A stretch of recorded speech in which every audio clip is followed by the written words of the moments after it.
ओम सहना भवतु सहनौ भुनक्तु सवीर्यं करवावहि तेजस्विनावदितमस्तु मामविद् विषावहै।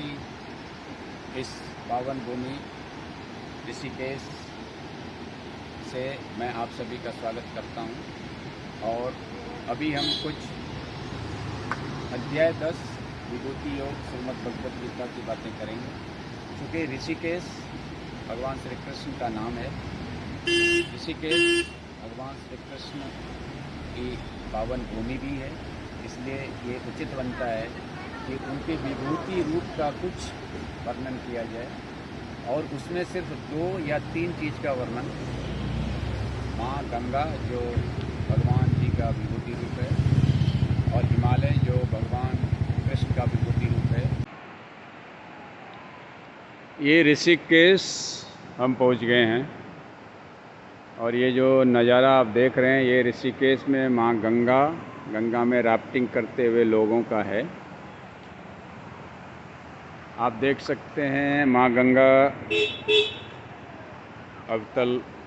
अविचल बहती हुई माँ गंगा, और उसके दोनों तरफ ऊंचे ऊंचे पर्वत श्रृंखला। ये साइड भी मैं आपको दिखाऊंगा। और फिर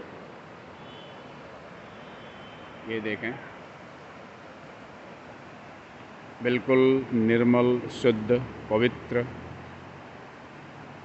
गंगा की जलधारा हिमालय से निकल के पर्वत श्रृंखला को पार करते हुए ये ऋषिकेश अंतिम पर्वत श्रृंखला है, जिसे पार करके हरिद्वार में माँ गंगा समतल भूमि को प्राप्त कर लेती है। इसलिए कहा जाता है कि हरिद्वार जो है हरि का द्वार है, और ऋषिकेश जो है स्वयं श्री कृष्ण भगवान का नाम है ऋषिकेश। और ऋषिकेश का मतलब होता है जो हृदय का स्वामी हो, वो ऋषिकेश हैं। भगवान के अनेकों नाम श्रीमद् भगवद गीता में दिए गए हैं, और उसमें एक नाम ऋषिकेश भी अर्जुन ने गीता में भगवान को बार बार पुकारा है। तो ऋषिकेश का मतलब होता है इंद्रियों का स्वामी। ऋषिकेश का दूसरा मतलब होता है जिसके बाल सीधे हों, और बाल प्रतीक होता है डिजायर का, वासना का, इच्छा का, यानी जिसमें वासना बिल्कुल ना हो वही भगवान ऋषिकेश हैं। और गुड़ाकेश जिसके बाल बिल्कुल घुंघराले हों। तो अर्जुन का नाम गुड़ाकेश है और भगवान श्री कृष्ण का नाम ऋषिकेश है। तो यहाँ पे ऋषिकेश भगवान श्री कृष्ण मतलब जिसमें बिल्कुल वासना ना हो, जो वासना रहित हैं, वो भगवान श्री कृष्ण हैं। अथवा जो इंद्रिय का स्वामी हो, 5 ज्ञान इंद्रियाँ, 5 कर्म इंद्रियाँ, ये 10 ज्ञान इंद्रियों के जो स्वामी हैं वही ऋषिकेश हैं। और यह स्थान जो है, यह स्थान योग स्थली के नाम से प्रसिद्ध है। यहाँ पे भगवान योग के सारे माध्यम के द्वारा भगवान यहाँ पे माँ भागीरथी पर्वत श्रृंखला, बिल्कुल शांत वातावरण, एकनिष्ठ वातावरण, जो योग के लिए बिल्कुल पर्याप्त अनुकूल वातावरण है, तो वही स्थान ऋषिकेश है। अभी यहाँ पे भगवान श्री कृष्ण ने 10वें अध्याय में अपने विभूति योग में माँ गंगा का भी नाम लिया है, जाह्नवी। जाह्नवी मतलब गंगा।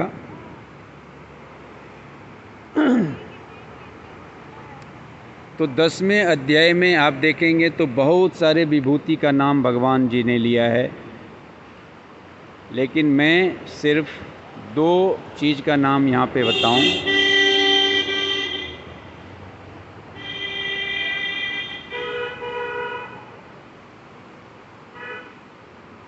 एक तो गंगा और दूसरा हिमालय।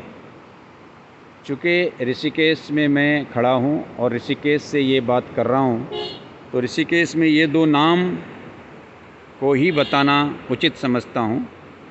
गंगा भगवान श्री कृष्ण ऋषिकेश के विभूति स्वरूप में हैं, और भगवान जी अर्जुन को जब विभूति स्वरूप का नाम गिना रहे हैं तो उसमें बोलते हैं कि नदियों में मैं गंगा हूँ और पर्वत में मैं हिमालय हूँ। तो गंगा जो है क्यों विभूति स्वरूपा हैं? क्योंकि गंगा प्राकृतिक रूप से, आर्थिक रूप से, वनस्पति के रूप से बहुत ही सुखकारी है, मंगलकारी है, मंगलमयी है। शिव जी के जटा से निकल के अपने भारत भूमि को पवित्र पावन करते हुए, अनेक स्थलों को पवित्र करते हुए गंगा सागर में मिलने वाली ये गंगा अनेक औषधियों को अपने साथ लेके चलते हैं, जिससे कि हमारे अनेक रोग दुख दूर होते हैं। जहाँ जहाँ माँ गंगा बहती है वहाँ वहाँ पे मिट्टी उपजाऊ हो जाता है।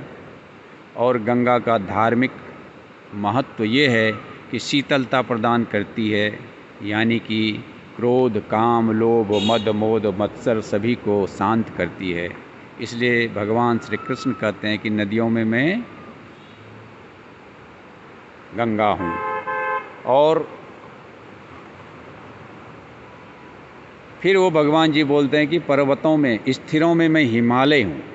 हिमालय का नाम इसलिए वो लेते हैं कि दुनिया में जितने भी स्थित हैं उन सबों में सबसे ज़्यादा स्थित जो हिमालय है, बिल्कुल अडिग हिमालय। इसलिए पहाड़ों में मेरू का नाम लिया और अडिग में, अचल में हिमालय का नाम लिया। तो ये तीन नाम विभूति योग में 10वें अध्याय में भगवान जी ने लिया है। और मैं अपने को सौभाग्यशाली मानता हूँ।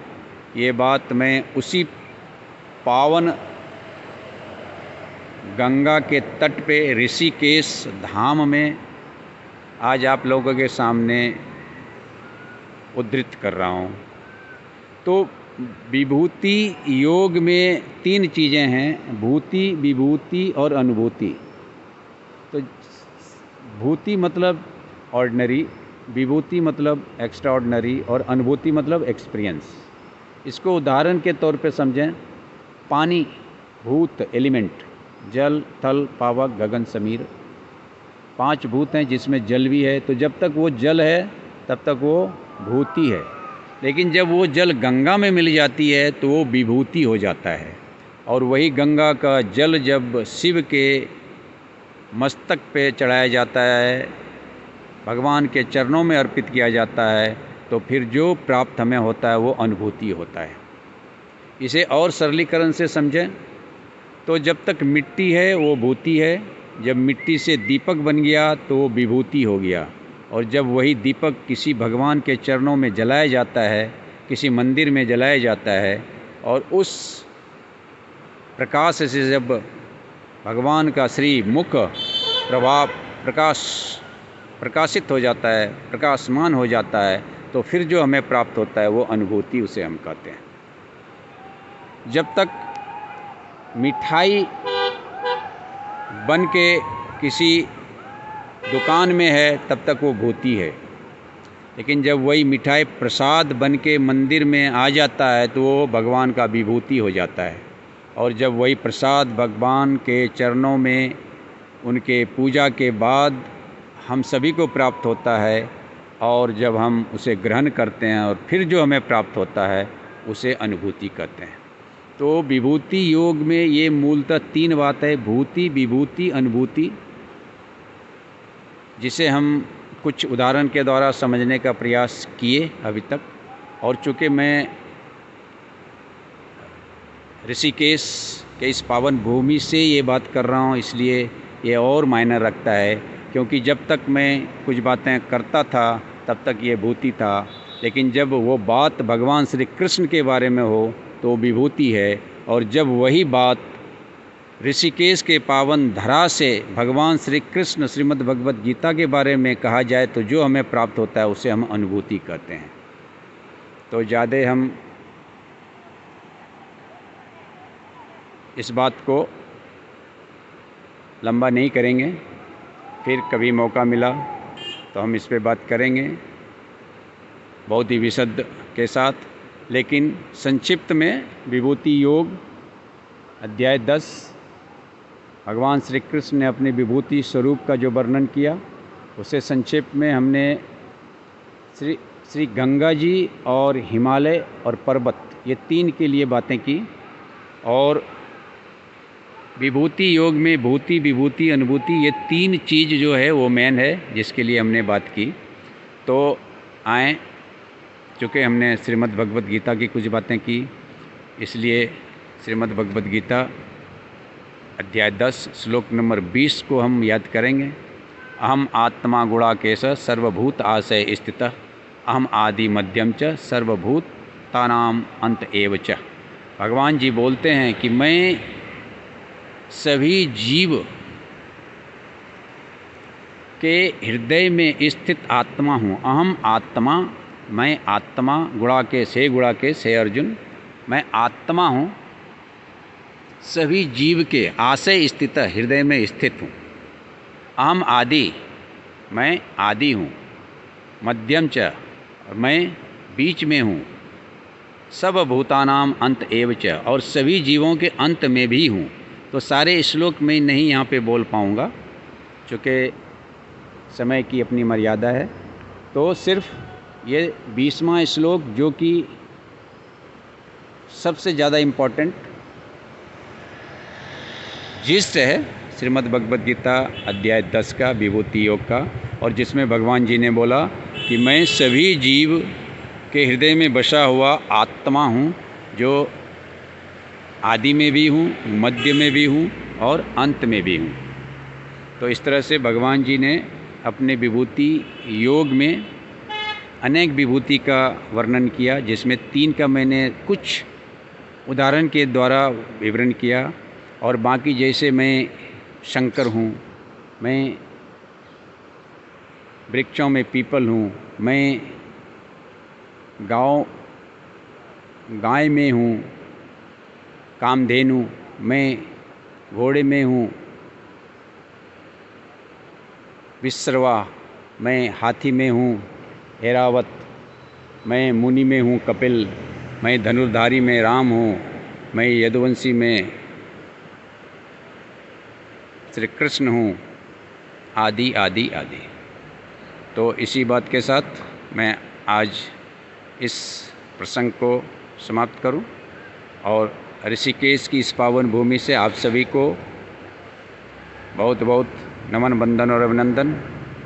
ओम पूर्णवत् पूर्णमिदं पूर्णात् पूर्णमुदच्यते पूर्णस्य पूर्णमादाय पूर्णमेवावशिष्यते।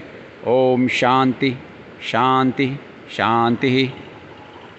धन्यवाद।